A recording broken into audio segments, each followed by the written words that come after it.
Okay, Chapter 15 is based upon the cost of home ownership. Chapter 15 content is based upon the version that I'm using right now, but it may change as a result of a new textbook version or Connect version. So there may be a few discrepancies here and there. There's some specific things that you need to know how to calculate in the cost of home ownership. First of all, whenever you're looking at the interest rates, certainly the lower the interest rates, the better. You save considerably with a lower interest rate than what you do, even 1 percentage point higher from another one. You want to probably be preparing for home ownership years in advance before you actually get to the point of buying your home, and be prepared to pay 20% down on the cost of your home. That's law as of now, but a few years ago, you could actually purchase a home without any type of a down payment, and then you'd pay a PMI or something to that effect, which is a payment mortgage interest that you would add on to the cost to ensure about default on the home loan. But now you do have to pay that 20% down payment. When we're calculating the monthly payment for principal and interest, we are going to use a table that's based upon $1,000. Okay. So this table right here is per $1,000, and we're going to assume that Milton bought a home for $200,000 and made a required 20% down. If you can make a 30, 40, 50, 70% down payment, certainly do that. The more that you put down on the home, the better. So be putting away money now. If you're renting, and your rent is $750 a month, and if you can afford to, start saving $100 a month for the preparation of your new home. Let's assume that this mortgage has a 9% interest rate for 30 years. Currently, the interest rate's about 3.750, which is just under 4%. That's of 2019. And we want to find out what Milton's monthly payment is at 9% interest rate for 30 years and the total cost of interest that Milton has to pay in addition to the principal of this home. So first of all, 20% of $200,000, 10% is $20,000, so double that. For 20% will give you $40,000. So the amount that we're going to finance this home for is $40,000 less subtracted from $200,000 to give us $160,000. Okay, now we're going to make a monthly payment 360 times based upon a 30-year mortgage. There's 12 months in a year. Therefore, for 30 years, 12 times 30 years gives us 360 total payments. You also have an opportunity sometimes to pay a 15-year mortgage. That is preferred. You'll pay a little bit more principal and interest as a result of that up front, but that's fine because you'll be able to pay it off within 15 years. And the payment isn't that much different from a 15-year loan to a 30-year loan. So consider that. As far as an ARM, an adjustable rate mortgage, that's where the housing bubble happened a few years ago. People were not making down payments. They were finding really good interest rates, and then all of a sudden the interest rates skyrocketed on them and they couldn't make the payment. Therefore, their home resulted in a foreclosure notice from the bank.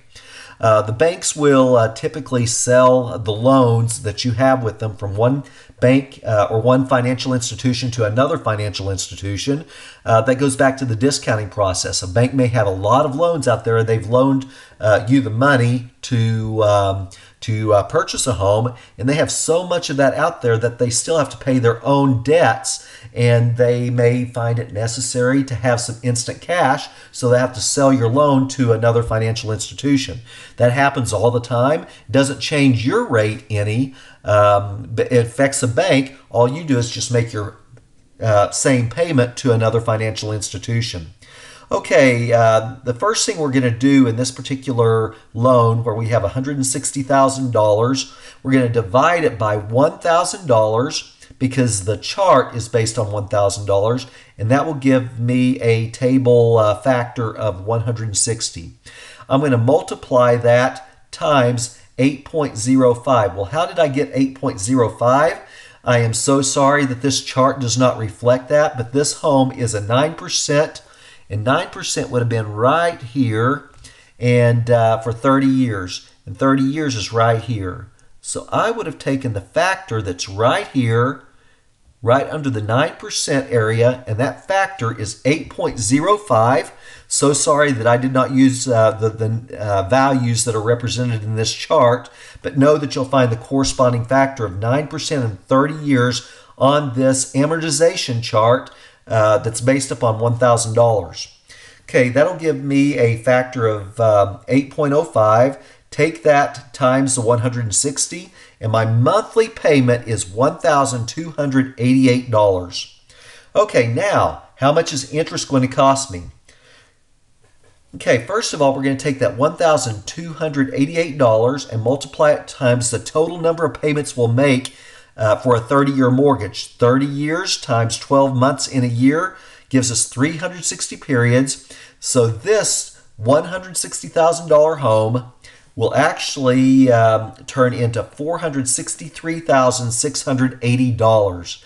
So if you can make extra payments to help pay off this loan, certainly do so, because look at the amount of money you could have saved as a result of doing so. Well, how much interest did you actually pay?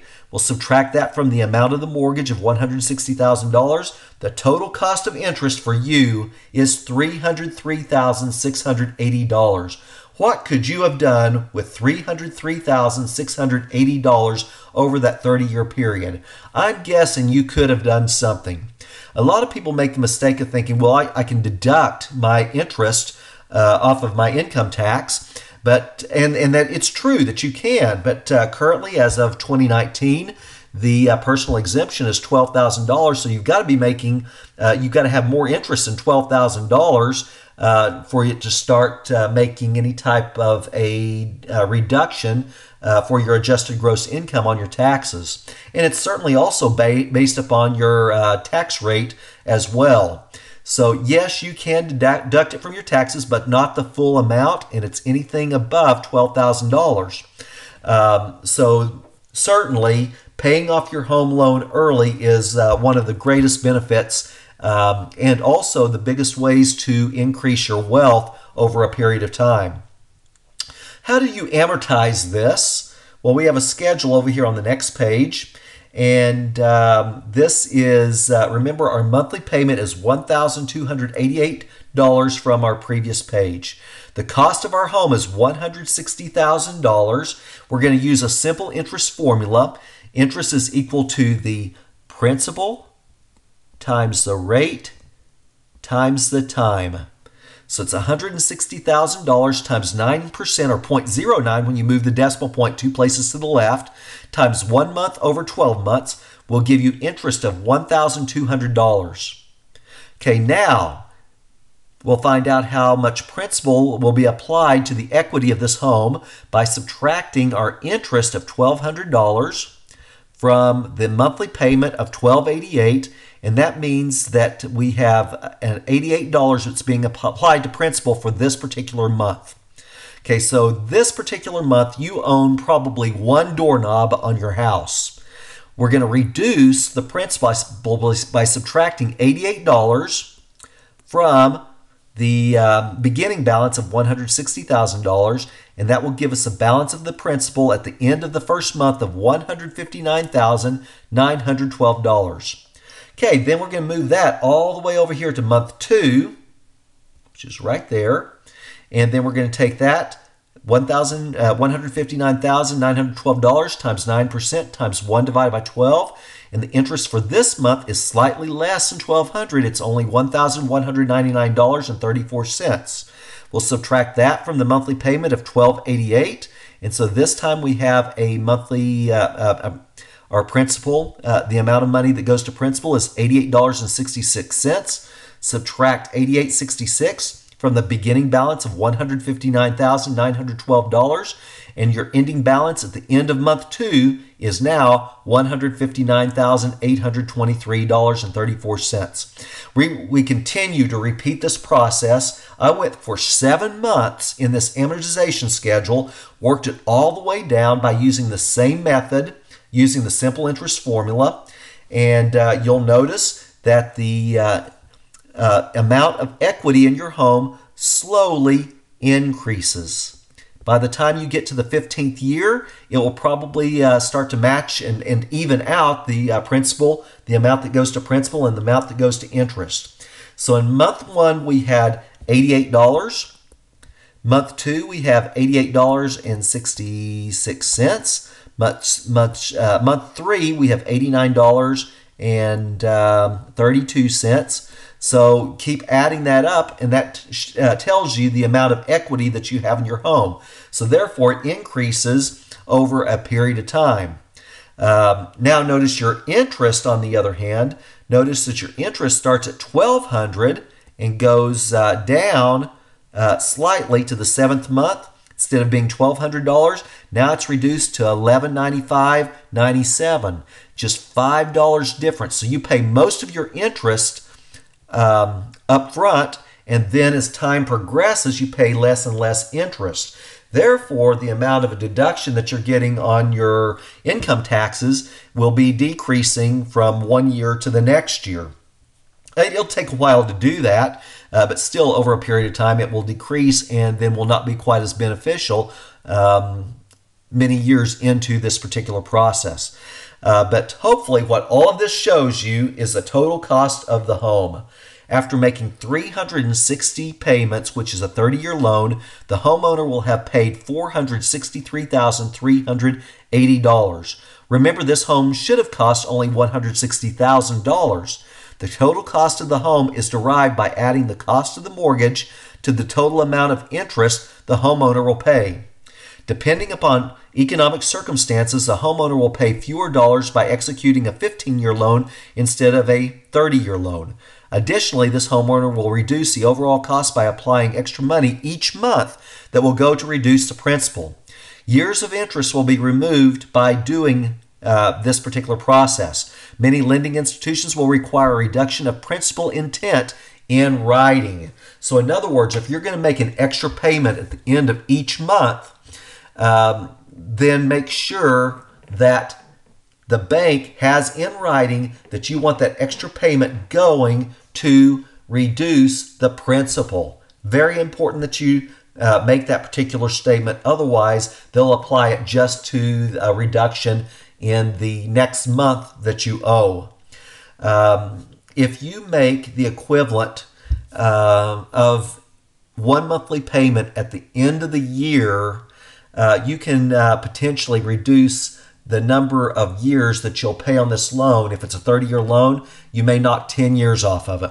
So think about, if you are making a $2,000 monthly payment and divide that by 12 months in the year, apply that to principal every single month, and you will be surprised at the amount of time it will actually take off of the extra interest charges that you'll make on this home over the life of the loan. The more that you can pay every month, the better. Then on top of the monthly payment, they'll add the property tax and insurance amount, because by law, anytime that you have a mortgage, you must pay insurance, and you can choose your own insurance company, by the way. And then they will create an escrow account to include the insurance payments and the property taxes that are estimated, and they will by far over exceed the amount of escrow in your account. And then at the end of the year, they will cut you a check for anything that was left over. It may be several $1,000s. It may be $3,000, $5,000, $7,000, $10,000, whatever. But it's probably a significant amount of money Do not decide that you want to go on a vacation with this particular money. Apply it to the principal of your loan immediately, and you will reduce the number of years significantly that you owe on this particular loan. I hope this chapter is really helpful for you making financial decisions in the future, because knowing how to pay off a home mortgage early will help build your wealth significantly. This concludes chapter 15.